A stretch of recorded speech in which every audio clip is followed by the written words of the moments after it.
Panginoon, salamat po. As we dive right into the Word of God, sa pamagitan po ng mga silitang binitawan niyo sa amin, nandalangin ko, O Diyos, patuloy na ianda mo ang aming mga puso, maliwanag na kaisipan, pusong bukas, Panginoon, na tanggapin ang lahat, Panginoon, ng mga salitang nais mong sabihin sa bawat isa sa amin. We honor you and we love you, God. In Jesus' mighty name we pray. Everybody shout, Amen. Let's open up our Bibles to Matthew chapter 20, verse 20 hanggang 28. And while you are turning, I just want to take this opportunity para po sa lahat ng mga nandito sa kauna-unahang pagkakataon, maraming pong salamat. We are honored and privileged na makasama po kayo. Alam kong busy kayo, pero salamat po that you came here in person. But of course, those who are thousands of people who are joining us online, maraming salamat din po. Alam kong you are literally from all over the globe. Matthew 20, verse 20 hanggang 28. Then the mother of Zebedee's son came to Jesus with her sons kneeling down, asking for a favor. What is it that you want? Jesus asked. And she said, grant that one of these two sons of mine may sit at your right and the other at your left in your kingdom. You don't know what you're asking, Jesus said to them. Can you drink the cup I am going to drink? They said, we can. And Jesus said to them, you will indeed drink from my cup, but to sit at my right or to my left is not for me to grant. These places belong to those for whom they have been prepared by my Father. And when the 10 heard about this, they were indignant. Nagalit sila, yung ibang disciples, doon sa dalawang disciples, kay James and John. And Jesus called them, verse 25, together, lahat ng mga disciples, at nasabi ng Panginoon sa kanila, you know that the rulers of the Gentiles lord it over them, and their high officials exercise authority over them. Verse 26, not so with you. Instead, whoever wants to become great among you must be your servant, and whoever wants to be first must be a slave. Just as the Son of Man, Jesus Christ, did not come to be served, but to serve and to give His life as a ransom for many. Pinamagatan ko po ang huling installment ng ating series, Kingdom Lens, Kingdom Greatness. That is the title of my message today, Kingdom Greatness. In this series, mga kapatid, paulit-ulit pong ipinapaalala ng Panginoon sa atin na anumang oras, talento, resources, maging lakas na meron tayo, ay kailangan po nating i-invest para mai-advance ang kaharian ng ating Panginoon. Agree po ba kayo doon? Ibig sabihin, kung ang ating oras, ang ating talino, enerhiya, resources, ay dapat nating i-invest para sa kaharian ng ating Panginoon, dapat pala lahat po ng mga decision natin are filtered through the lens of eternity. Ibig sabihin, bawat desisyon, lagi nating pinapaalala sa ating mga sarili na lahat ng aking desisyon ay mayroong eternal impact. Lalo na po sa ating kultura ngayon na maraming tao ang naghahanap ng position of influence, malapit na ang eleksyon kaya marami naghahangad ng kapangyarihan, marami ang naghahangad ng recognition. Sa ating kultura, ituturo sa iyo, chase your success. Ang ituturo sa atin ng ating kultura, seek and chase for comfort, chase for recognition, chase for validation.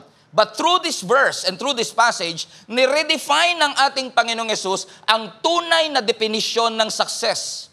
Paano nga ba natin masasabi na talagang successful ang ating buhay? Base ba ito sa dami ng meron tayo? Base ba ito sa recognition and validation ng ibang tao? Base ba ito sa ating position of influence, comfort, power, or recognition? Lalo na ngayon sa social media, na sineselebrate natin kung sino mas maraming follower, kung sino yung mas maraming likes, kung ano mga videos or photos or posts na nagba-viral, mga sensational moments ng ating buhay. Kaya nga, naniniwala ko, ang pinakamatinding pwede nating katakutan ay hindi lang yung pagbagsak. Alam kong takot tayong bumagsak, pero ang mas nakakatakot, yung nag-succeed ka sa mga bagay na wala naman talagang halaga. Kasi ang tunay na definition ng success is not about what you have, but actually, what you give away. Kaya nga minsan, mas gusto kong magsalita sa mga funeral service. Alam niyo po kung bakit? Kasi minsan sa mga birthday parties, sa mga celebration ng Christmas, dahil lahat ng tao masaya, nakakalimutan nila yung eternity. Akala nila hanggang dito lang ang buhay. Pero pag nasa funeral service, kahit bisita, aware sa eternity. Nare-realize nila, oo nga, kahit sino pwedeng mamatay. Kahit pala 16 na taon, pwedeng mamatay. kahit pala 20 taon pwedeng mamatay. Ibig sabihin, through this passage, ipinapaalala ng Panginoon sa atin na yung greatness ay nanggagaling sa kaharian ng ating Panginoon. So let's look at the chapter. Ang sabi ng verse 20, ito daw pong anak ni Zebedee, si James and John, ay inilapit ng kanilang nanay, historically ang pangalan niya si Salome. Itong si Salome na nanay nila, inilapit daw po nila ang kanilang anak sa harapan ng ating Panginoon para humingi ng isang pabor. Everybody say favor. Ano yung favor na yon? Ang favor, ang sabi niya kay Jesus Christ, Lord, sa iyong kaharian, pwede po bang yung 2 anak ko, ilagay niyo po sa inyong kanang kamay, at ang isa naman po ay sa kaliwang kamay. It is a symbolism of a position of power. Kasi ang right hand always speaks about authority and power. So ang sinasabi ng nanay na ito ni James and John, pwede niyo po bang i-consider ang mga anak ko? Alam kong 12 po ang inyong alagad, pero pwede po bang yung top notcher? Yung 2, si James and John, ilagay niyo po sa kaliwa at kanan ninyo. Sa request pa lang makikita na natin na merong misunderstanding patungkol sa nature ng kaharian ng Diyos. May misunderstanding. Kasi akala ni Salome, akala ng nanay ni James and John, ang kingdom ni Lord ay parang political party o political power. O kaya naman ay may earthly power. Ibang-iba ho sa sinasabi ng scripture sa atin na definition ng kingdom ni Lord. Kasi marami ho sa atin, we desire position, we desire prestige, we desire power. Yun ang gusto nating makuha kasi the more powerful you are, mas nagiging secure ka sa iyong buhay. The more money you have, mas feeling mo, mas magiging secure ang iyong buhay. They thought, or she thought, that the kingdom of God is all about social power, is all about political power. But no, the kingdom of God is all about sacrifice. The kingdom of God is all about faithfulness. The kingdom of God is all about dedication. Kaya nung lumapit itong babaeng ito, yung nanay ni James and John, ang sabi ni Jesus Christ, anong gusto mo? Ay, gusto ko lang po yung mga anak ko ay mailagay po ninyo sa kanang kamay at sa kaliwang kamay. Tignan niyo ang sagot ng ating Panginoon. Verse 22. Sabi ni Jesus Christ, you don't know what you're asking. Highlight that part. Sabi ni Jesus Christ, kung naghahangad ka ng isang position, by the way, ma'am, hindi mo alam kung ano yung hinihingi mo. You don't know what you're asking. Can they drink the cup that I'm going to drink? Hindi nyo alam kung ano because na-realize ng ating Panginoon na nagdi-desire itong babaeng ito ng posisyon para sa kanyang mga anak na hindi niya naiintindihan yung cost. Okay, hindi lang maka-amen yung katabi mo, pero nangangarap yan maging manager one day. Gusto mo yung posisyon, ayaw mo yung sakripisyo ng posisyon. Kasi hindi natin naiintindihan what it takes to become successful. What it takes to become great. Madaling i-desire ang fruit, pero mahirap lakaran yung process. At marami sa atin, excited po tayo sa pangako, pero ayaw natin at tinatakbuhan natin ang proseso. Kaya siniguro lang ni Jesus Christ, gusto mo ng posisyon sa kingdom ni Lord? Teka lang, sigurado ka ba sa hinihingi mo? Baka hindi mo na-calculate yung cost ng sinasabi mo. Ay siguro sinasabi ng Panginoon sa iba sa inyo, lalo nung nagsulat kayo sa mga planner nyo sa 2025, nabunga ng 17 Starbucks. Teka, madaling sabihin gusto mo mag-succeed, madaling sabihin gusto kong sumunod, madaling sabihin ibibigay ko ang buhay ko sa Panginoon, but do you understand the cost of it? Naintindihan mo ba? Yung pinagpe-pray mo, yung dinidesire mo na yan mula sa ating Panginoon, hindi naman disrespectful si Salome, no? Hindi naman disrespectful yung nanay kasi kung titignan nyo sa verse 20, balik mo anak, lumuhod pa nga siya sa harapan ng Panginoon. Humingi siya ng maayos sa harapan ng ating Panginoon. Yun nga lang, misguided yung kanyang thinking. Meron siyang misunderstanding sa tunay na nature at itsura ng kaharian ng ating Panginoon. Siguro na-envision niya, yung kaharian ng Panginoon ay parang yung earthly kingdom. May palasyo, may posisyon, may order of power, may authority and all of that, na ang posisyon, katulad sa mundo, is earned by your status, mas mayaman ka, mas kilala ka, mas mayaman ka, mas may impluensya ka. Kaya sabi niya, Lord, pwede bang ilagay mo sa posisyon para kung sakasakali mang hanggang 5 lang yung tanggapin sa langit, sure na yung 2. Kasi may top 2 na ako eh. Parang gusto niyang iangat sa compare sa ibang mga disciple, yung kanyang mga anak. I know she mean well. Alam kong magandang, mayroon lang siyang gusto niya lang ng security para sa kanyang anak. Tama? Hindi ako maintindihan. Ayaw niyo pa mag-amen, pero sumisip-sip din kayo sa teacher para ma-promote yung mga anak ninyo. Mama, yung pangalan niya, Prado po yan. Para recall niyo po, dadala kayong pizza, ice cream, dadala kayong ano, because gusto mo lang naman mapaganda, di ba? yung posisyon ng iyong anak. Pero sa kingdom ng Panginoon, na sinasabi lang ni Lord, baka habol ka ng habol ng posisyon. You are chasing for the position, pero ayaw mo yung authority. Magkaiba yon. Ang ino-offer ng kingdom ng Lord, hindi lang posisyon. Ang ino-offer ng kingdom ng Lord, authority. As a Christian, we should not chase to make an impression. We should desire to make an impact. Not to make money, but to make an impact. Kasi yung impact, yun yung bagay na kahit mawala na tayo, mamatay na tayo, nandun pa rin yung impact ng bagay na ginawa natin o ng pagsunod natin. So instead of chasing for fame, desire for God's authority. Amen? Lalo na yung katabi mo, sikat na sikat to. Alam niyo ba na ang fame is actually depends on public opinion. At kung depende ang fame sa public opinion, it can fade immediately. Pwede siyang mawala immediately. Kumbaga para mawala ang kasikatan, tatanggalin lang sa iyo yung spotlight. Ang tawag na natin yan, laos ka na. Ibig sabihin, may sineselebrate ang mundo ngayon na hindi na nila ise-celebrate 10 years later.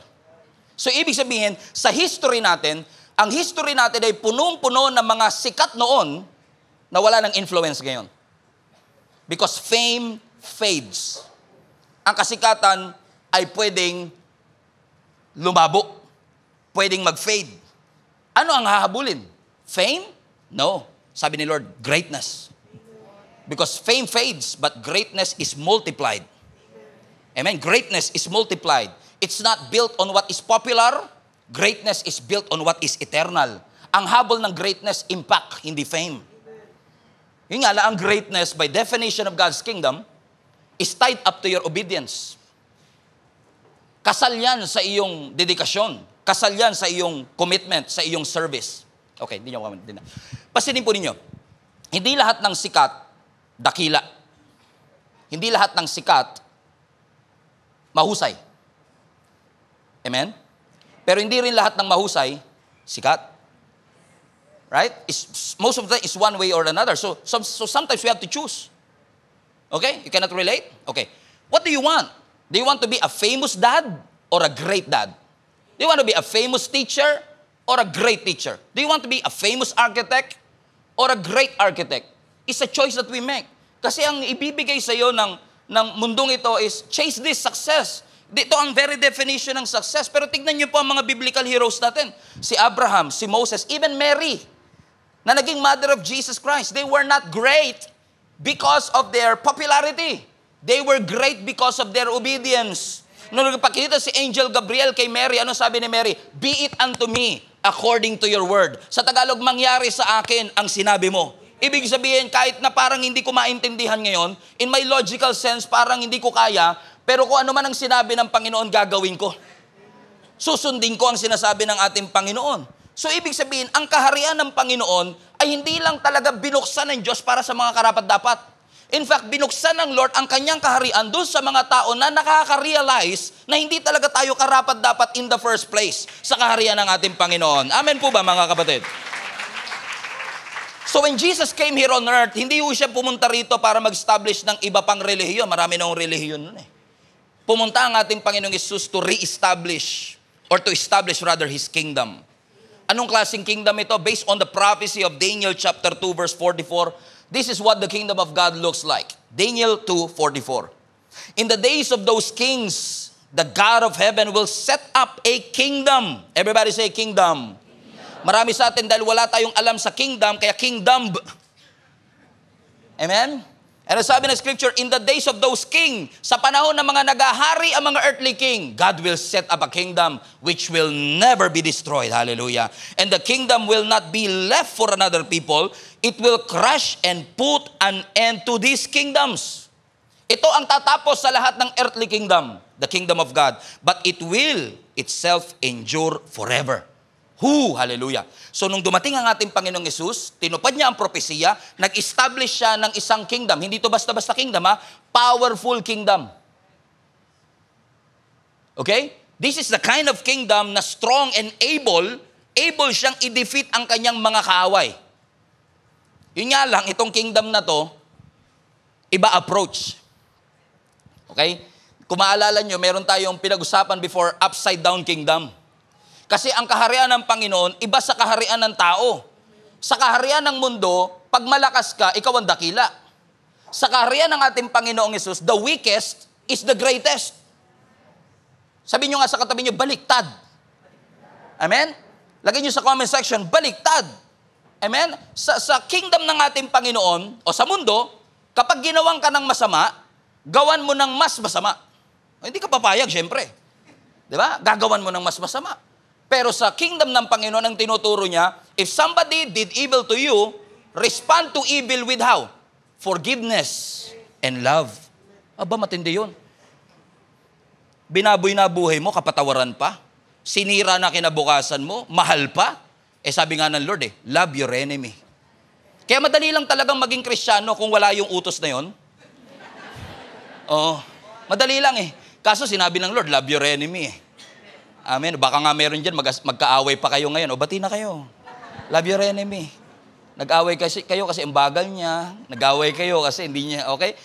Everybody say, love your enemy. Bakit upside down yung kaharian ng Panginoon? Sabi pa ng ating Panginoon, yung mga kaaway nyo, kung hindi nyo kayang mahalin, ipag-pray ninyo.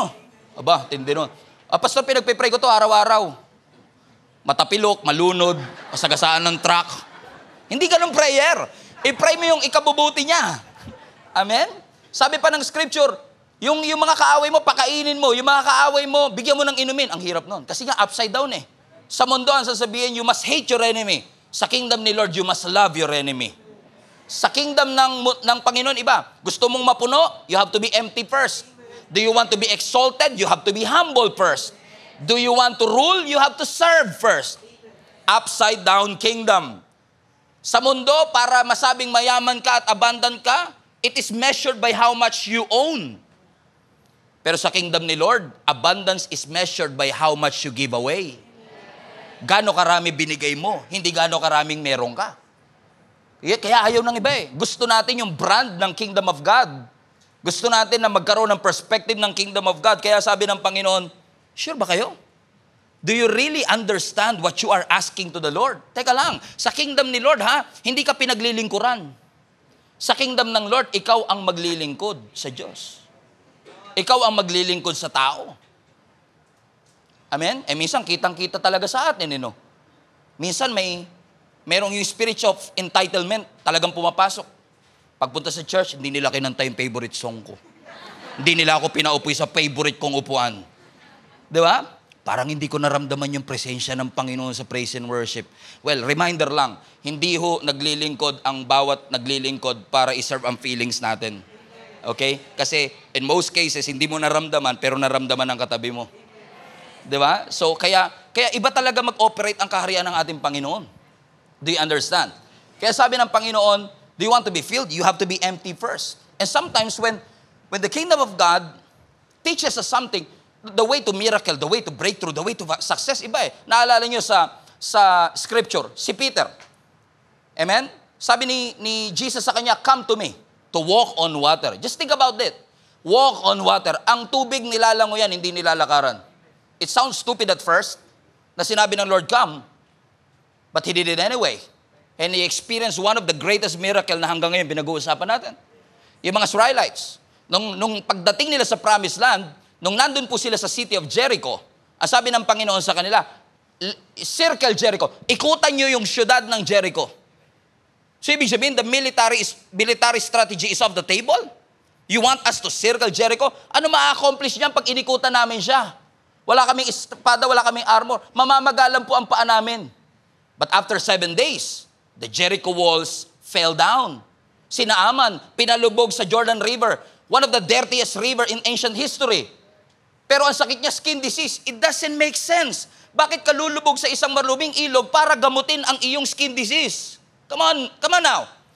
Why? But why is it that these people receive a miracle? Naalala po niyo yung widow sa 1 Kings. Walang-wala siya. Sabi niya, wala po kong kahit ano. Meron lang po ko konting oil, konting mantika. Sabi ng Panginoon, manghiram ka ng mga jar. Ibuhos mo yung konti sa maraming jar. It doesn't make sense, right? At kapag titignan natin ngayon, dahil alam natin ang storya, kabisado natin kung paano nangyari yung kay Peter, yung sa Jericho Wall, yung sa widow na ito, sabi ng, wow, grabe, no? Umiikot sila sa Jericho Wall, napaka-strategic nila. Sa kanilang panahon, kung ikaw yung umiikot, hindi strategic tawag dun. They are just being obedient to God. And because of their obedience, they have experienced firsthand the greatness of our God. Kaya sabi ng Panginoon, balik mo sa verse 22, anak, you don't know what you're asking. You don't know what you're asking. Jesus said to them, now notice, can you drink the cup I'm going to drink? Highlight that part. So hindi mo alam ang yung tinatanong, kaya mo bang inumin yung cup na iyong hinihingi? And that cup actually symbolizes sacrifice. In essence, sinasabi ni Jesus Christ, sure ka ba? You want to sit on the right or the left ng mga anak mo? Teka lang, alam mo ba yung iyong sinasabi? Kaya mo bang tiisin ang sacrifice? Kaya mo bang tiisin ang suffering? Kasi naghahanap ka ng position. Teka lang, remind ko lang kayo. Ang kingdom ng Lord is not about your position in the kingdom, but about your posture in the kingdom. Hindi yung posisyon ng katawan, kundi yung posisyon ng kaisipan. Yung posture ng isip natin na even though I know I will experience trials and difficulties, by the grace of God, I know I will get through. How many among you are here January 2024? The first Sunday of the year, I preached on this subject. Nanginginig pa, natatakot pa. My first topic in 2024, you can go back to that YouTube, storms and shipwrecks. Remember that preaching?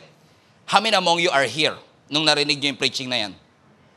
Diba? Halos ayoko siya i-preach. Alam niyo kung bakit? Kasi ang sinasabi ng Lord sa atin, maraming hopeful sa 2024. Ang 2024 is going to be my best year yet. Hold on. You don't know what you're asking. Can you drink the cup? Kasi akala natin 2024 is going to be a year of breakthrough, a year of miracle, and it does for some people. But generally in our community, ang sabi ng Panginoon sa atin, nanginginig pa akong sinabi sa inyo, 2024, you are going to experience a lot of storms and shipwrecks. How many among you have experienced storms and shipwrecks in 2024? Taas kamay. Kaya sabi ng Panginoon, can you drink the cup? Madaling sumunod. Madaling sabihin sumusunod tayo. But can you drink the cup? Can you really see the sacrifice of it? 2024 is going to be a year of storms and shipwrecks. Nung nagpe-pray ako sa Panginoon noong October, sabi ko, Lord, ano ang word mo sa amin sa 2025? Sabi ko, alam nyo, gumaan ang pakiramdam ko. Ang sabi sa atin ng Panginoon, 2025 is going to be a year of more.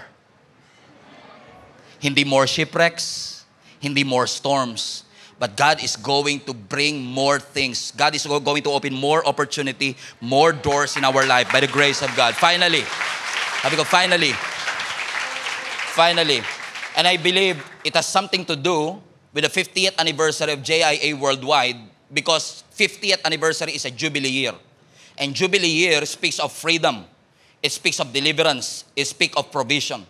And I just realized that when I was praying na we are actually being prepared by the Lord for 2025, because 2025 is going to be a year of more. Sino sa inyo ang gusto ng more? Amen. But it's one thing to desire that, and it's another thing to position yourself to receive that. And it's our job as a church. Trabaho namin mga pastors to make sure that the church is being positioned to receive that. Amen. To experience what God has called us to experience. What God has prophesied for each and every one to experience. Bakit? Kingdom of God is all about posture. Hindi yung posisyon natin. Unfortunately, especially in our generation nowadays, we are trying to project a success that we don't possess. Are you with me?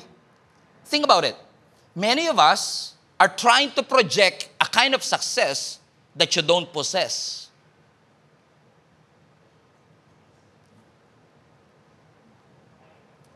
Okay. Alam niyo kung bakit? Kasi maraming tao ngayon, they think they are failing. Pakiramdam nila, nagfe-fail sila because they don't realize the amount of fruit that they already possess. Fasten your seatbelt. We are trying to project a success that we don't possess. Kasi ang lagi nating iniisip, failure tayo Kasi hindi natin makita yung fruit that we already possess. So dahil hindi mo makita yung fruit that you already possess, you are projecting a success that you don't possess. Okay? Okay? I'm going somewhere. Naunawaan nyo yung sinasabi ko, mga kapatid. So magpo-post tayo sometimes, projecting something that we don't have, kasi hindi natin ma-realize na meron na tayong fruit na hindi lang visible on the outside kasi, kaya akala mo wala ka. So dahil hindi mo siya makita, pakiramdam mo you are failing. Kasi madalas ang Diyos, pag nagbigay, seed form. Okay? At dahil seed form siya, hindi mo siya ma-realize, hindi mo makita as blessing. Pag nakakita ka ng buto ng mangga, hindi mo makikita mango ice cream. Hindi mo makikita mango shake. Hindi mo makikita furniture out of it. Bakit? Seed form siya. Pero ang seed, para maging fruitful, watch this, kailangan siyang maitago at ma-broken. So in order for seed to grow, it has to be hidden first and broken first, na walang nakakapansin at walang nakakita. But just because you cannot see anything on the outside, it doesn't mean God is not doing something on the inside. So hindi porket wala ka nakikitang success on the outside, you are failing already. At dahil you think you are failing, you are projecting a success that you don't possess. Nangungutang ka ng alam mong hindi mo kayang bayaran. Amen?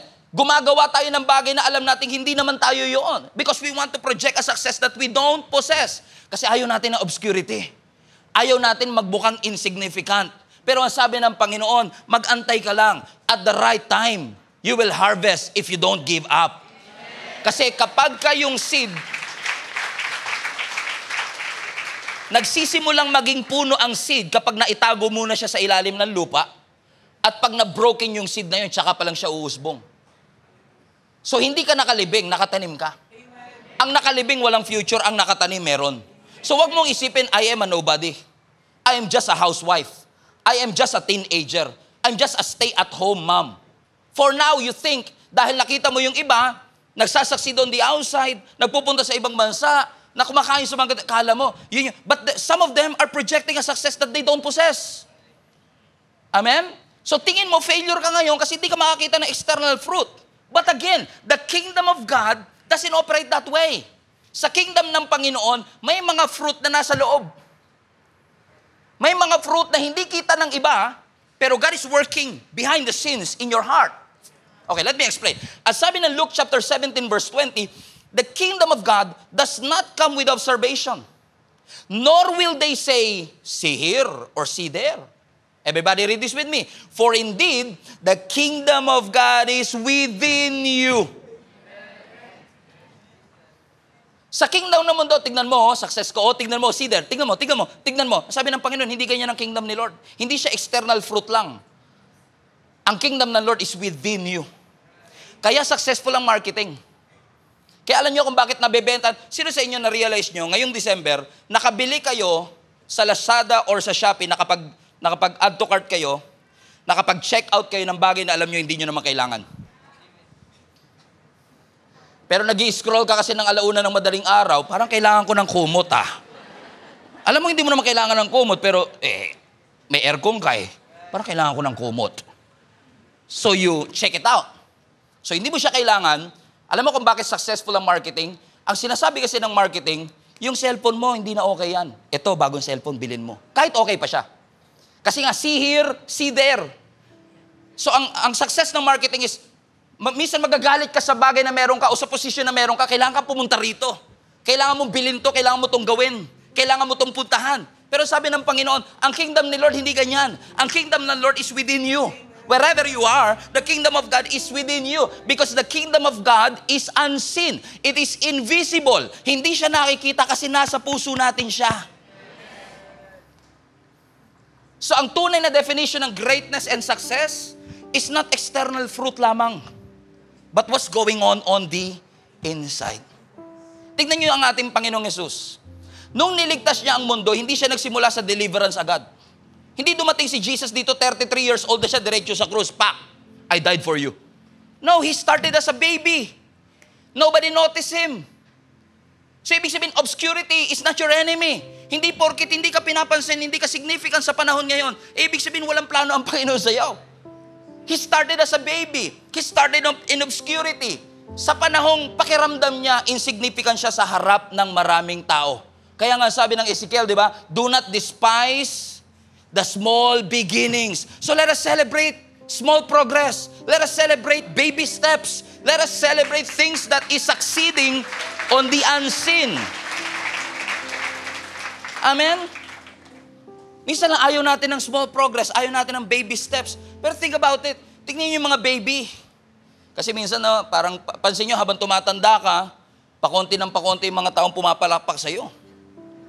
Tama? Di katulad ng baby ka. Tingnan niyo yung mga baby, lumakad lang ng isang hakbang. Wow! Galing ng anak ko, nakaka-proud yan. Sabi mo, kaya ko din yun eh. Give na give ka. Di ba? Kasi kaya ko rin yan eh. But you know what? In the eyes of God, you may not be in a place where you want to be. But at least you are not where you used to be. In fact, you are in a place where you needed to be. Kung nasaan ka man ngayon, alam kong plinano ng Panginoon yan sa bawat isa sa atin. So God is the one who will be able to bless us. God is a God of harvest. How many among you believe that? God is a God of more. God is a God of more. Amen?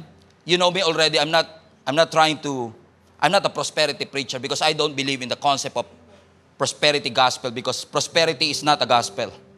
But prosperity is part of the gospel. I believe that Jesus bled and died para din po sa kasaganaan ng kanyang mga anak. Sabi nga, di ba, He delights in the prosperity of His sons and daughters. So naniniwala ako na kaligayahan ng Panginoon na makita tayo na nagtatagumpay din sa ating mga buhay. Kung paano ang mga magulang nakikita niya ang kanyang mga anak na nagtatagumpay, gusto rin ng Lord John. God is the God of the harvest. God is a God of a breakthrough. Pero we are all in charge of our seed. So the more intentional you are with that seed that God has entrusted us, the more committed you are about that amount of seed that you have. So, keep attending, keep praying, keep studying, keep sharing the Word of God. Kasi maaaring hindi mo siya nakikita on the outside, but keep on doing it. Wala naman po ditong nag-sit-ups ka lang, may abs ka na kagad eh. In fact, 3 days ka na nagsisit up, wala pa rin. You don't see it yet. But it doesn't mean God is not working something within you. That's the way the kingdom of God works. Paano ba natin masasabi na yung katabi natin ay mabuting Kristiyano na talaga? Tignan nyo nga po yung katabi nyo. Mabuting Kristiyano ba siya sa palagay mo? Mabuting mananampalataya ba siya sa palagay mo? Pastor, mukhang mabuting Kristiyano to. Paano natin nasabi? Amen? Kasi pastor, nagbabasa na ng Bible 3 times a week. Ikaw? Nagpa-fasting ako 5 days a month. Ikaw? Ako,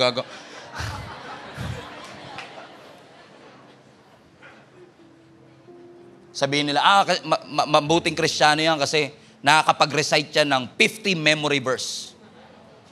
Now, with that kind of standard, ang mga Pharisees, mabuting Kristiyano din dapat. Because they can quote the whole Pentateuch to you. Right? So, hindi yun ang basehan. Hindi siya sa dami ng alam mong verse, kundi sa dami ng na-apply mo na verse. Amen? Kasi minsan, may mga certain standard tayo sa kultura na yun ang definition natin ng success. Like, if you are still single at the age of 30, you are not successful. With that kind of standard, this is Jesus' failure. He died as a single at 33 years old. So we cannot apply the concept and the principles or ano ang tinitignan ng mundong itong successful para masabing successful. Kaya sabi ng Scripture, stop chasing all those things and seek the kingdom of God and His righteousness. And all of these things that you are chasing will be added unto you. Amen. And don't think for a moment na magkaroon tayo ng holier than thou attitude kasi mas marami kang verse. Ako, 5 verses a day. Ikaw, 3 verses a day. Ikaw. Nakapag-pray ako 3 hours a day. Ikaw, ako 2.5 days. Hindi ka, malapit ako kay Lord compare sa'yo. Kasi ako, nabasa ko yung Bible 2 times in 1 year. Successful ako. Baka mahilig ka lang magbasa. Yung iba, hindi mahilig magbasa, pero consistently, every day. Tinitrain nila ang kanilang sarili to do it. So I think that is more successful. No? Hindi mo lang nabasa, kundi nangyari nakita sa buhay mo. Nangyari at nagkaroon ng impact sa iyong buhay.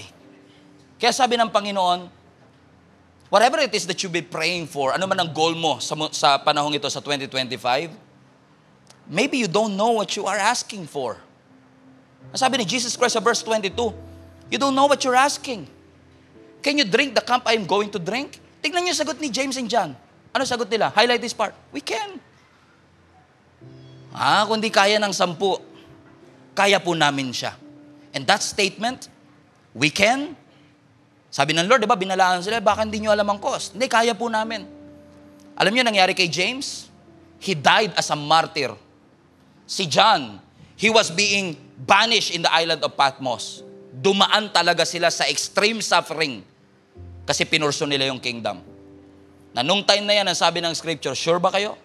Baka hindi kayo sigurado sa inyong commitment. Sure po kami, kaya namin. And they've suffered. They've been tortured. And they died as a martyr for their faith. So sabi ng Panginoon sa kanila, verse 23, you will indeed drink from my cup, but to sit at my right or left is not for me to grant. These places belong to those from whom they have been prepared by my Father. Nung narinig ng 10 disciple ito, verse 24, they were indignant with the 2 brothers. So Jesus called them together because Jesus' kind of leadership is unifying. Sabi niya, you know, the rulers of the Gentiles lord it over them, and their high officials exercise authority over them. Pero hindi ganun sa inyo. Hindi kayo dapat nang mamata. Hindi binigay sa inyo yung tao para i-control, para gawin kayong mini-God, o kayo ang parang master na inalipin nyo sila. Na hindi ganyan lang sa inyo. Sabi ng verse 26, instead, whoever wants to be great among you must be your servant. And whoever wants to be first must be a slave. Why? Because just as the Son of Man did not come to be served, but to serve. Jesus Christ came and gave His life as a ransom for each and every one of us. Amen? So with that in mind, I believe that the future of our family, the future of our church, even the future of our country is in the hands of God. And it's okay to trust. It's okay to support. Pero wag tayong masyadong bilib na kandidato sa politika ang makakapagpabago talaga ng ating bansa. Gagamitin sila ng Diyos. Pero hindi lang politiko ang gagamitin ng Diyos para sa tunay na pagbabago. Hindi politiko ang tunay na makakapagpabago ng ating bansa. Huwag nating ipagkatiwala sa mga politiko ang future ng ating bansa. Iglagak po natin yan sa kamay ng ating Panginoon. Amen? At ipanalangin natin na anumang mangyayari sa atin sa 2025, hawakan tayo ng ating Panginoon. Anyway, I was writing this, pagpasok ng December, I was writing ano yung mga goals ko sa 2025, and I was writing about the goals that I have. I have at least 4 major goals for 2025. I'm planning to add 1 more. 3 dito hindi ko na-achieve sa 2024. Goal ko na siya before, pero hindi ko siya nagawa noong 2024. Alam ko lahat tayo may goals. Pero alam nyo, nung nagpe-pray ako, sabi ko, Lord, yung goals na to maaaring parang self-serving para sa sarili ko. Sino sa inyo may goals sa 2025? Taas nga kamay, mabilis lang. Ano mga goals ninyo? Like, maaaring may goal kayo mamaya. Mamaya, kukumbinsihin ko yung kasama ko, ilibre niya ako sa McDo. Or dito kami kakain, or ito ang kakainin namin. Dito kami pupunta, and uuwi kami ng probinsya and everything. We all have goals. Pero marami sa ating goals ay hindi important goals. Maraming goals tayo, shallow goals. It's all boiled down to money, popularity. Laging nakasentro sa anong gusto nating matanggap. Because we live in a culture that doesn't consider successful yung mga taong walang pera. Yung mga taong walang influence sa society. But the moment that we understand ang tunay na definition ng success and greatness, sigurado ko yung goal na sinulat mo magbabago. Because it changes my goals. Nung naintindihan ko lalo yung definition ng Lord ng success, nagbago pati yung goals ko in life. Kasi kapag hindi mo naiintindihan ang definition ng success, you will never have a good goal in your life.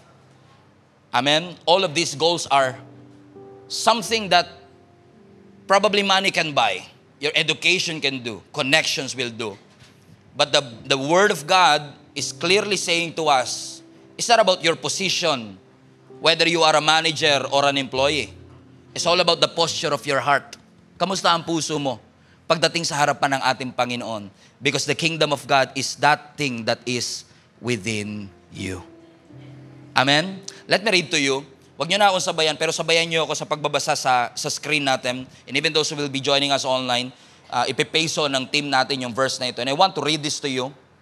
And I hope and I pray that this will change your perspective as we close with regards to our perspective about what a good success should be. Ang sabi ng Ecclesiastes chapter 2, verse 3 to 11, sa pagnanasa kong magkamit ng karunungan, ipinasya kong magpakalasing sa alak. Sa loob-loob ko, ito na ang pinakamainam na dapat gawin ng tao kasi maiksi lang naman ang panahong ilalagi niya sa mundo. Nakagawa ako ng mga dakilang bagay. Nakapagpatayo ako ng malalaking bahay, ginawa kong ubasan ang paligid nito. Gumawa ako para sa aking sarili ng mga hardin at liwasan. Tinamnan ko ito ng lahat ng uri ng punong kahoy at mapapakinabangan ng bunga. Humukay ako ng mga balon na pagkukunan ng pandilig sa mga pananim na ito. Bumili ako ng mga aliping babae at lalaki. Ang mga alipin ko'y nagkaanak na sa aking tahanan. Ang kawan ko, ubod ng dami. Walang kasindami kung iyahalin tulad sa kawan ng mga haring nauna sa akin. Nakaipon ako ng napakaraming pilak at ginto mula sa lupaing nasasakupan ko. Marami akong mga awit na mga babae at lalaki. Marami akong asawa at pawang magaganda. Wala nang hahanapin pa ang isang lalaki, lalo na kung tungkol din naman sa babae. In other words, nasa mga babae na ito ang lahat. Verse 9, higit kong dinakila kaysa sino mang hari na nauna sa akin. Taglay ko pa rin ang aking karunungan. Wala akong ginustong, hindi ko nakuha. Ginagawa ko ang lahat ng aking magustuhan. Sana all. Nalulugod ako sa aking mga ginawa at yon ang pinakagantimpala ng aking mga pinagpaguran. As you can see, this writer, Solomon, the wisest, considered to be one of the wisest person that ever lived. Sabi niya, lahat ng pinangarap nyo, naranasan ko lahat yan. If you can dream it, I have it.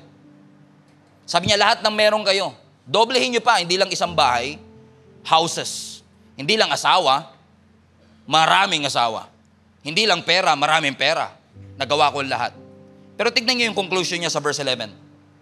Pero sabi niya sa verse 11, pagkatapos ng lahat, inisip kong mabuti lahat ng ginawa ko at ang pagod na aking pinuhunan. Nakita ko na ang lahat ay pawang walang kabuluhan. Tulad lang ito ng paghahabol sa hangin.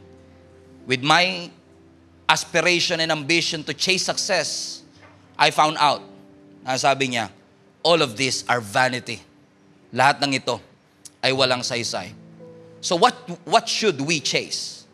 What should we pursue? Colossians chapter 3 verse 2. Set your minds on things above, not on earthly things. Everybody stand to your feet. Let us pray.